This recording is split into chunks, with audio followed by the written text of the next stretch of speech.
Hey guys, y'all ready to walk around the garden a little bit? Hopefully the rain will hold out on us, but I'll try to keep it short and sweet-ish. I'm Logan. I'm the garden manager out here at Juniper Level. I'm glad y'all braved the rain to come hang out with us this morning. So my specialty is native plants. That's kind of what I focus on. Now here we have a pretty liberal definition of native plants. We're going to talk about North American natives as a general rule of thumb. But we'll talk about all sorts of stuff, and if you see anything you have a question about, I will do my best to answer that question. So we're going to start just walking this way over here.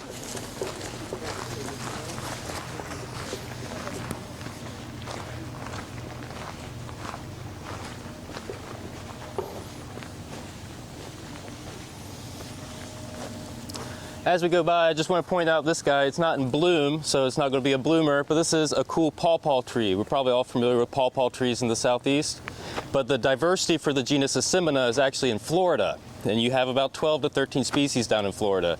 And this dwarf little guy is Asimina angustifolia. It will produce a small little fruit, but it's not as tasty as your big pawpaw.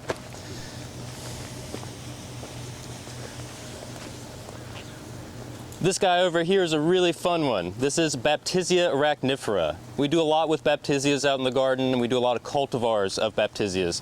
But this one in particular is a straight species, and it's actually very rare in the wild. This is only native to 2 counties in Georgia, but it's a lovely plant. It does excellent for us in the garden, has this lovely silvery foliage, and the flowers are nice too, not as much to write home about. But this is one of the few plants we leave up during the winter just because of winter interest. It's a lovely foliage plant to have around the garden as well.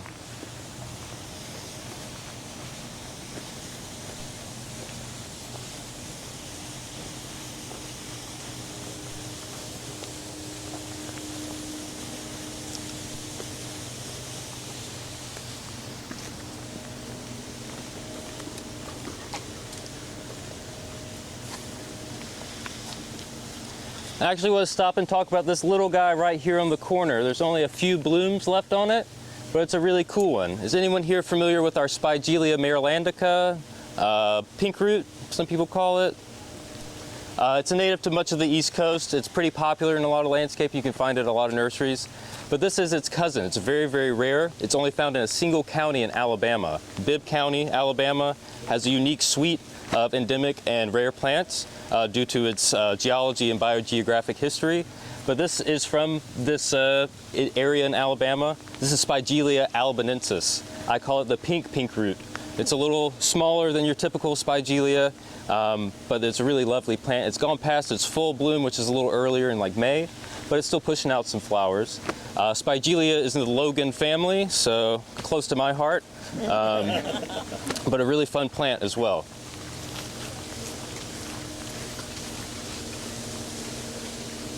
Over here, we have another fun one. This is just coming into bloom. This little purple mist flower over here. It used to be in the genus Eupatorium, but now it is in the genus Conoclinum. This is Conoclinum dissectum. Now that it's just starting to come into bloom, but it'll actually bloom into the fall as well.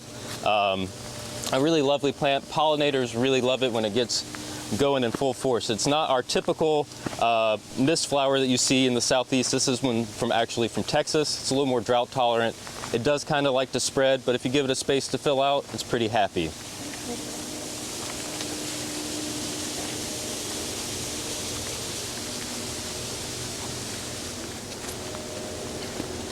And this is one of my absolute favorites in the garden. The genus Laaccerasis is very close to my heart. It's what I studied in graduate school. But this is Laaccerasis pycnostakia. This is from the central Midwest, about from Iowa down to Texas. It's a prairie species, so it gets really tall. And that pycnostakia is referring to the densely packed flowers on these spikes. I think this is one of the more fun Laaccerasis species. It gets really tall and kind of whimsical and falls throughout the garden. It's a really lovely addition in this time of the year in the summer, and the pollinators absolutely go crazy for it. You can see some bees fast asleep trying to ride out the rain over there. But there's all sorts of wasps and butterflies that visit these flowers as well. Trying to think where we're going to go next. Let's head. How are y'all feeling with the rain? We can go over to the Sun Garden and check out a few things over there if you want to, but I don't want to keep us drenching wet either. Are we good? Or you want to? Let's roll it.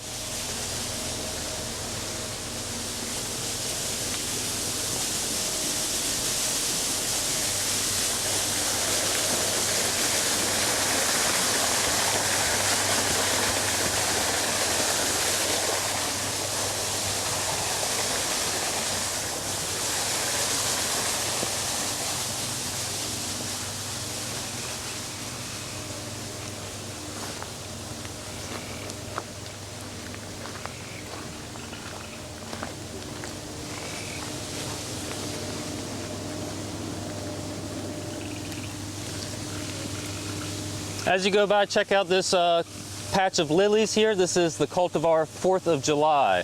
A little late, but still quite a stunning show for us right now.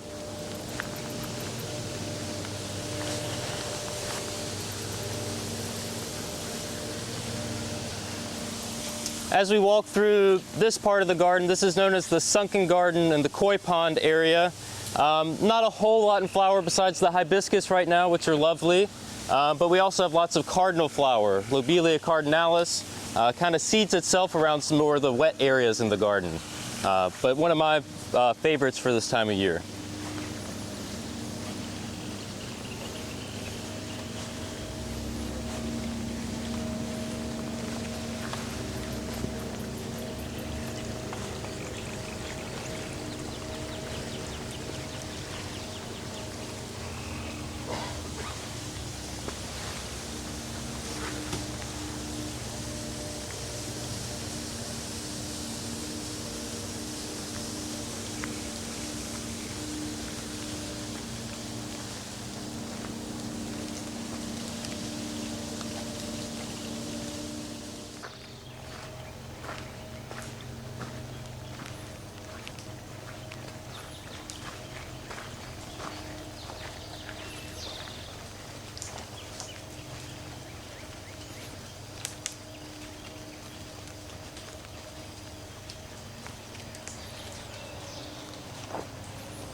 This is not technically a bloomer, but it is another fun one that I wanted to point out. This is Baptisia perfoliata. This is referring to the perfoliate leaves that completely encompass the stem. It looks very eucalyptus almost, but this is a southeast native. This is native down through the coastal plain, South Carolina, Georgia, and the common name for this is cat bells. So Baptisia is in the pea family, so they produce one little pea flower with one little pea pod at every node. And when those pods dry up and form their pea, if you walk through a patch of them in the woods in the fall, they might jingle like cat bells, all those little pea pods. So that's kind of fun, and a really fun texture for a plant in the garden.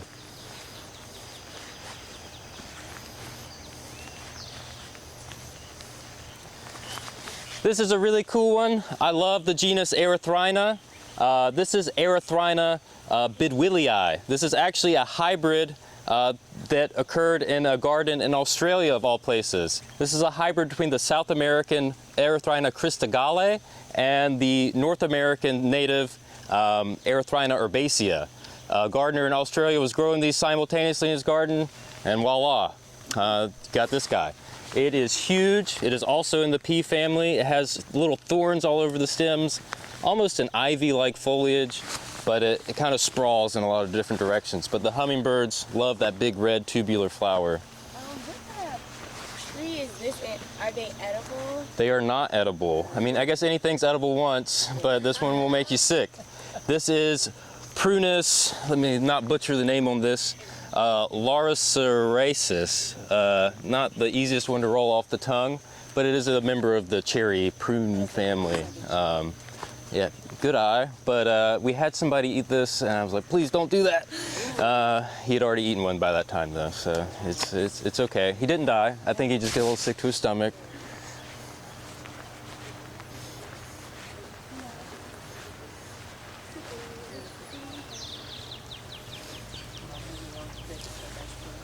So here's a really fun one. This is Asclepias perennis, the swamp milkweed. This has been in bloom for us for a month or so now. A favorite of monarch caterpillars as well. This is a southeast native, more in wet areas, obviously, swamp, milkweed. But these little clusters of white flowers are really lovely, and the clump form of it is a really nice contrast to some of the more upright Asclepias for the garden as well. If you guys haven't seen this yet, this is our newest feature in the garden. This was last spring. We call this the Rock Bog. We have some really beautiful Sabbatia, which are the pink flowers down in the bottom there. A few Laetras starting to kind of do their thing. Asclepias going to seed. You're welcome to take a little walk through the paths if you stay on the rock.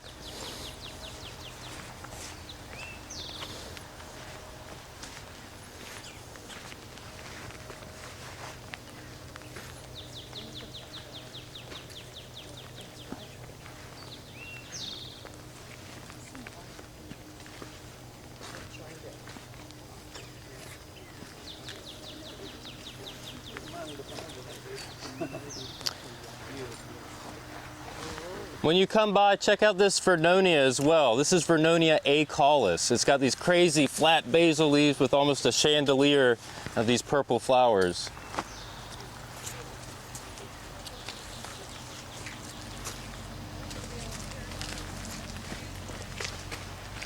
Back over here, we have a really fun one. This is another one of my favorites. This is Arium yuccifolium, also known as the rattlesnake master. This particular cultivar is Kershaw Blue. Tony found this growing in a ditch in Kershaw County, South Carolina, I believe.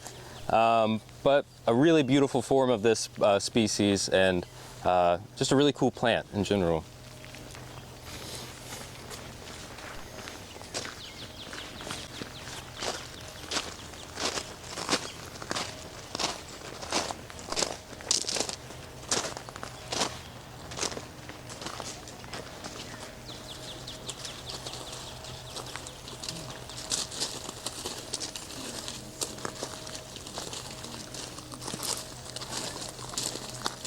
So we're going to cut through this way on this little footpath through here.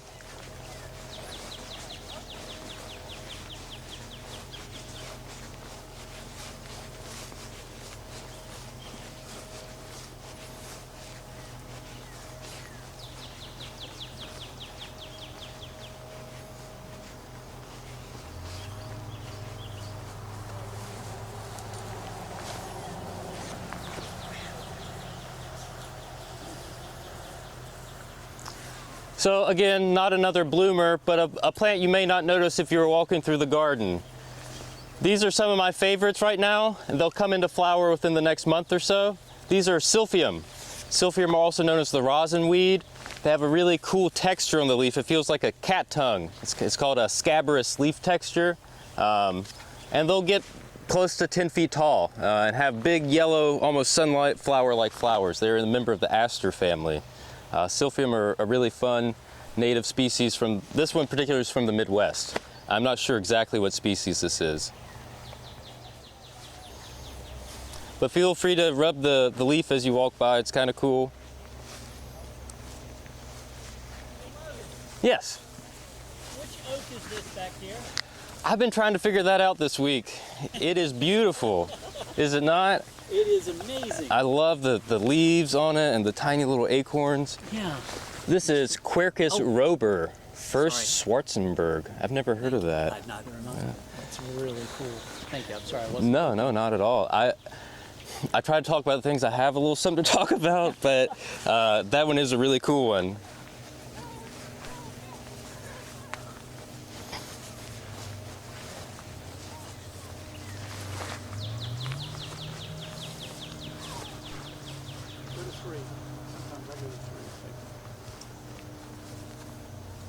Aren't the hibiscus just lovely right now? And no extra talking, that you can't fake it out.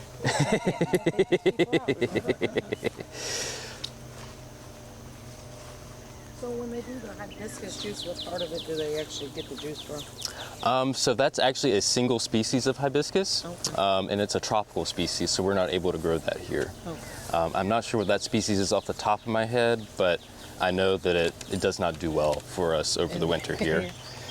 So what is it, the flower that they get to It's the flower. It's like the flower bud, and like I think it's a dried flower bud. But I buy it from like Hispanic grocery stores and stuff. You can buy it in bulk. Yeah. I love it. It's great. This is an absolute one of my favorites. This is Asclepias parviflora. This is the bottlebush buckeye. It's just starting to fade a little bit, but all week it has just been swarming with pollinators. This is also a very versatile plant. This can be planted in full shade or full sun like you see it here. Just a really beautiful flower and a really cool form as well. Yeah, but a sunny, clear day, butterflies, bees, absolutely just swarming it.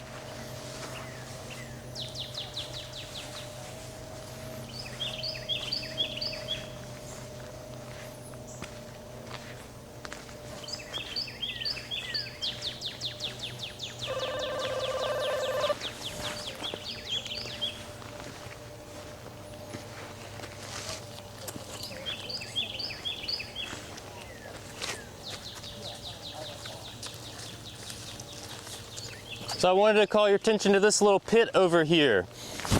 In this garden, we do a lot of pits for water retention to try to catch water as it flows down the paths and hopefully not off the property. But if y'all want to come around this side, you get a better view of what I wanted to mention. These pits grow a lot of weeds, and I got tired of weeding them all the time, so we've been trying to fill them with things we actually like. So this is a great example of this. Last year I planted a single patch of this Milkweed caroliniana. It's the Carolina bog mint. It's pretty rare in the wild, but does lovely for us in cultivation. And just look at that beautiful pink flower, and it's filled in great around this edge. I'm hoping it will continue to fill out this pit over time. But a really, really cool plant and full flower today too. So it needs damp? It needs damp. We do grow it in a drier condition, but it does not look as nice. I just won't even look at that one. This is Carolina bog mint, Milkweed caroliniana. I believe we have sold it in the past. I'm not sure if we're selling it this year. This seed comes from the Atlanta Botanic Garden, extra. This is not something we collected from the wild or anything like that.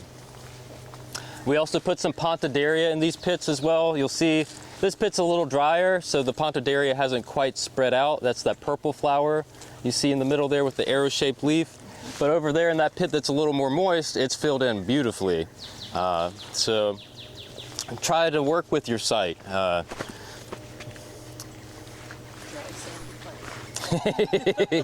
It can be tough sometimes. Throw in granite because my house was built where there used to be an old granite Oh man, quarry. Yeah.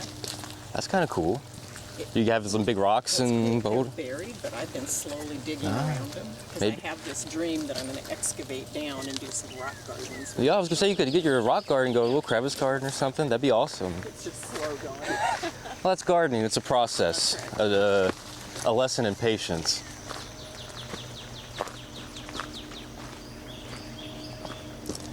If you look over here, you'll see some of our spider lilies, the Hino Callus, also another great wet site species. That's the white flower you'll see over there. Nocturnally fragrant. Nocturnally fragrant. That is something I did not know, so thank you, Lydia.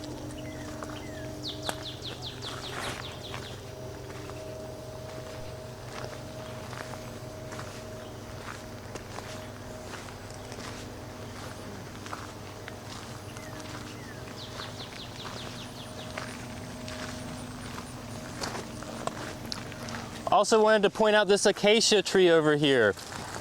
Both acacias on the left and right are from Southwest Texas. They're from collections from our former director, Patrick McMillan. And we're really excited to be able to grow an acacia here in this climate. A lot of it has to do with the soil preparation we have. That there is a separate species, I'm not sure which species is which. That one has a much more cream colored puff of a flower, where this one is a nice yellow little puffball. But the pollinators absolutely go crazy for it. That was just an absolute cloud of bees around it when it was in full bloom. Will it always stay tall and skinny like this? It kind of arches. Just fill out. Oh, this is an agave. Oh, I thought you Yeah, I'm talking about that didn't the- look like an acacia to me. This is an acacia. Acacias are in the pea family again. more of a shrubby tree, I guess. I thought I was just being really ignorant because I'm like, I never knew an acacia looked like that.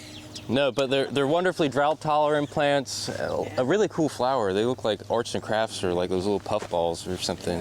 Kind of fun.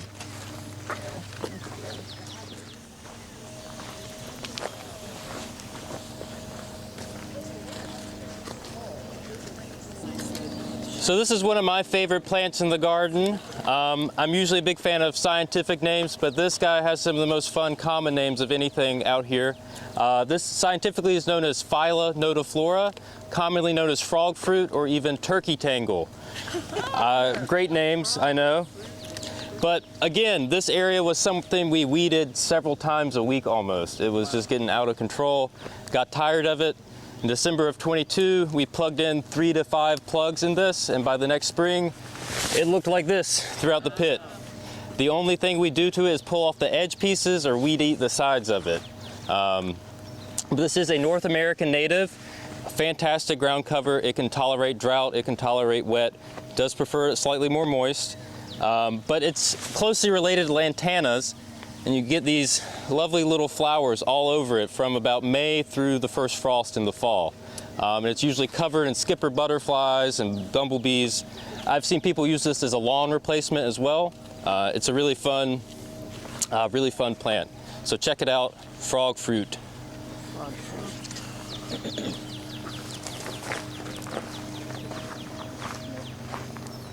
Into my pictures and taking notes. Over here, this is a really fun salvia. This is Salvia farinacea, also known as the blue cup mealy sage. This is also from the Southwest, Texas. I haven't watered this bed all year, even during the heat of our drought last month. They look kind of sad, but they keep on kicking. I think that's pretty impressive. So a really drought-tolerant, great salvia will bloom from May through about the first frost as well. Let's get out of the way for the cars, sneak over here.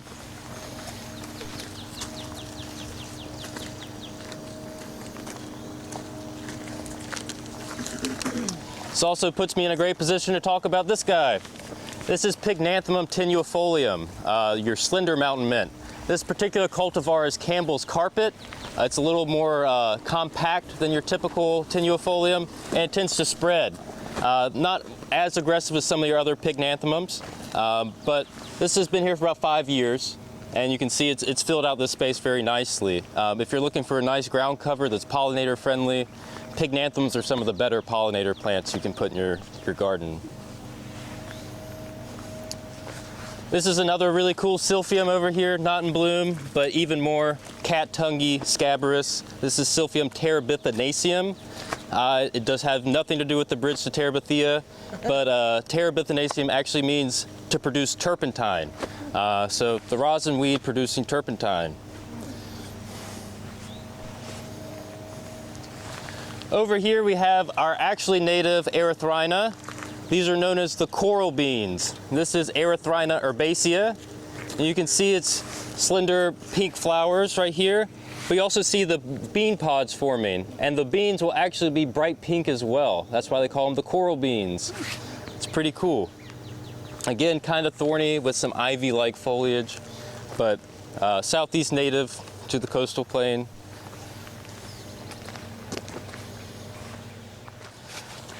That's about all I got for you this morning. Does anybody have any questions about anything that I didn't cover or covered not well enough? Cool.